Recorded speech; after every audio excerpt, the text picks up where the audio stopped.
we've got a lot to get through. Hey YouTube, welcome back to SIBZ, West Coast, East Coast siblings.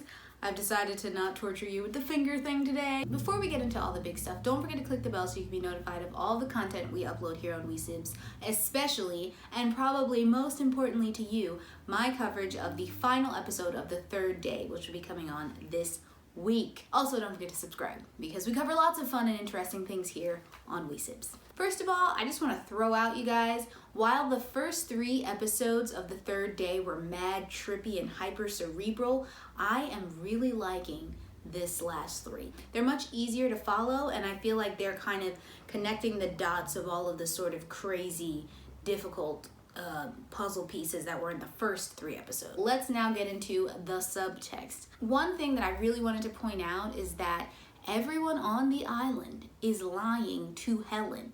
Okay, she asks the innkeeper dude, whose name completely escapes me, if he's seen Sam. He says, no, I haven't seen him.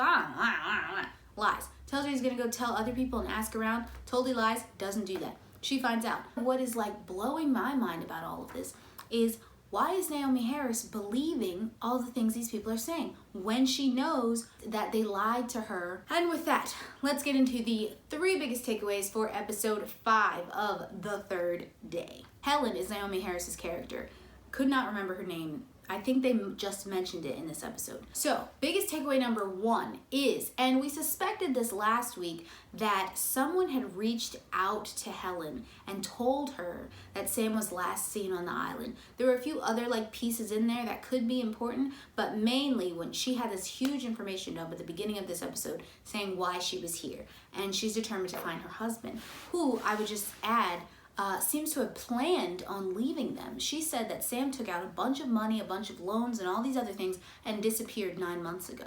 How peculiar. Before we get into biggest takeaway number 2, let me just also mention that Jess is the pregnant woman that everyone has been talking about in the first episode, and that's what all of the island is so uptight about. Biggest takeaway number 2 is that pregnant woman's baby daddy is Sam. And it seems to be that he sired that baby when they had their one-night stand back in episode 1 or episode 2. And it's unclear whether or not they're in a relationship. Granted, Sam has been gone for about a year, I think Helen says. So who knows what their relationship is between Sam and Jess, but he is definitely her baby daddy. Biggest takeaway number 3, and probably the biggest takeaway of at least this episode, is Sam is not only alive and well, but he is alive and well and on the island.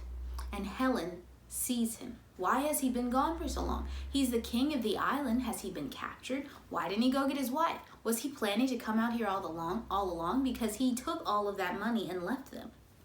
Questions that need answers. Another sub takeaway is freaking Ellie goes off with Siri. Oh, I think her name in real life is Freya Allen. And then I don't know what her character is in the third day, but we all know she's little Cirilla from The Witcher. #Witcher, #watch our coverage of that show. Anyway, Ellie runs off with her and they go into some kind of secret cave where there's some disturbance going on. But more importantly, Ellie leaves her little sister, who's absolutely adorable and reminds me of my cousin. So she's great. She leaves her little sister, Lou, by herself with Jess, who has just birthed a baby and is swinging a knife around trying to kill this little 9-year-old girl. And now poor Lou is running around on the island all by herself. So bad sister, Ellie. Bad sister move. That is all I have for episode 5 of the third day. As always, let me know what you think in the comments. What are you thinking Sam is doing? Does he have a plan? Did he really abandon his family?